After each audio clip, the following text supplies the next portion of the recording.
आणि यानंतर एक ब्रेकिंग न्यूज अशी आहे की मॉडेल उर्फी जावेदवर कारवाईची मागणी भाजप नेता चित्रा वाघ यांनी केली आहे। सार्वजनिक ठिकाणी अंगप्रदर्शनाचा आरोप चित्रा वाघ यांनी उर्फी जावेदवर केलाय। चित्रा वाघ यांनी पोलिसांची भेट घेतली आणि या कारवाईचं निवेदन पोलिसांना देऊ केलंय। अधिक माहिती आपण जाणून घेऊयात। आमचे प्रतिनिधी प्रशांत वाघ आता क्षणाला आपल्याबरोबर आहेत। प्रशांत, चित्रा वाघ यांनी पोलिसांना जे निवेदन देऊ केलंय यात त्यांनी नेमकी काय मागणी केली आहे? विशाल, सगळ्यात महत्त्वाचा मुद्दा हा लक्षात घेतला पाहिजे की महिला हक्क आणखीन महिला अधिकार यासाठी म्हणून चित्रा वाघ या खरं तर लढत असतात आणि त्यांनीच नेमकं उर्फी जावेद विरुद्ध हा अर्ज का दिला हाच सगळा प्रश्न उपस्थित झाला। कारण जर का आपण ते चित्रण बघितलं किंवा उर्फी जावेद स्वतःच्या प्रसिद्धीच्या हव्यासासाठी म्हणून ज्या प्रकारे वेश परिधान केले जातात, स्वतःचं अंगप्रदर्शन केलं, तर हे कितपत योग्य आहे हा प्रश्न एका महिलेनं उपस्थित केला हे सगळ्यात महत्त्वाचं मानलं जात आहे। कारण वैषयिक भावना जर का चालवणारे पेहराव तुम्ही करत असाल आणि अशा प्रकारे अंग उघडं टाकून जर का तुम्ही समाजात वावरत असाल तर मग तुमच्याकडे कोणी बघितलं तर मग त्याविरुद्ध तुम्ही आवाज उठवण्याचं कारण काय हाही प्रश्नाने उपस्थित होतोय। अगदी सहजपणे कोणी एखाद्याने अवैध नजरेने जरी बघितलं तरी विनयभंगाचा गुन्हा दाखल होतो। अशा प्रकारे कायद्यानं संरक्षण महिलांना आहे। मग महिलांनी सुद्धा ज्या सामाजिक क्षेत्रात काम करतात, ज्या ग्लॅमरस क्षेत्रात काम करतात, त्यांनी सुद्धा ही बंधनं पाळणं आवश्यक आहे हा खरा सवाल चित्रा वाघ यांनी उपस्थित केलाय। नक्कीच स्वागतार्ह ही गोष्ट आहे।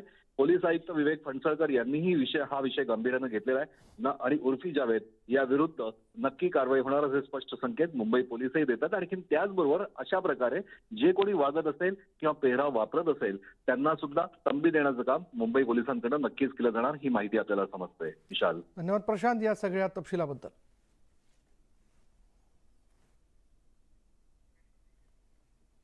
पुढे पाहूयात, शिक्षण मंत्री दीपक केसरकर साईचरणी लीन झालेत आणि यावेळी केसरकर यांनी अजित पवारांना टोला लगावला। छत्रपती संभाजी महाराज हे धर्मरक्षक आणि स्वराज्य रक्षक देखील आहेत। त्यांनी यातना सोसल्या मात्र धर्म बदलला नाही। त्याचबरोबर अजित पवार हे बाहेरून कठोर मात्र त्यांचं मन निर्मळ आहे असंही केसरकर यांनी म्हटलं।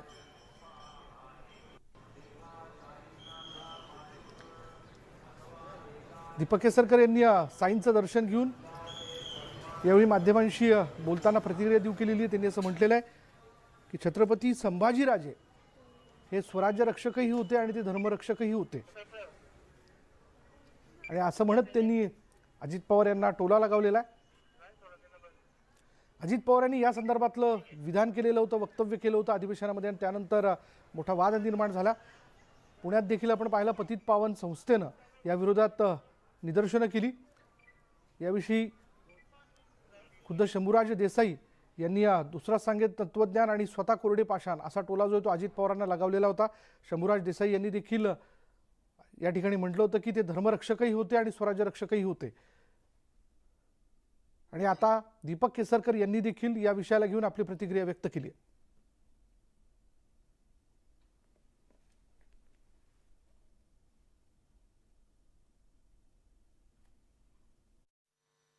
धर्मवीर ही कोणी निर्माण केलेली पदवी नाही, ज्यांनी धर्मासाठी प्राण अर्पण केलं। मग कालची ती सांगितल्याप्रमाणे गुरु गोविंद सिंगांची मुलं असतील तर त्यांना सांगितलं तर धर्म बदला, त्या 6 आणि 9 वर्षाच्या मुलांनी धर्म नाही बदलला आणि इथं औरंगजेबाने पेट्या पलित्यांनी चांबडी जरी सोलून काढली तरी संभाजी महाराजांनी धर्म नाही बदलला। धर्म जर बदलला असता तर आज सुद्धा त्यांना महाराष्ट्राचं त्यांनी सुभेदार बनवलं असतं। परंतु सुभेदार तर आज आपण कर्नाटकाबरोबर बांधतो, परंतु बेंगलोरची सुद्धा सुभेदारी ही छत्रपती शिवाजी महाराजांच्या वडिलांकडे होती आणि म्हणून छत्रपती शिवाजी महाराजांनी स्वराज्य सोडलं नाही, त्यांनी स्वराज्य निर्माण केलं। त्यांना असं वाटलं असतं तर त्यांना सुद्धा जहागिरी दिली असती ना। जहागिरी देणारा कोणी स्वाभी मनुष्य जहागिरी स्वीकारत नाही आणि त्याच्यामुळे ते धर्मरक्षक आहेत आणि स्वराज्य रक्षक सुद्धा अशासाठी आहेत की आपला राजा गेल्यानंतर त्याच्यामधून सरदार उभे राहिले आणि त्या सरदारांनी एवढं शौर्य दाखवलं की मोगलांचं साम्राज्य त्यांनी नष्ट केलं।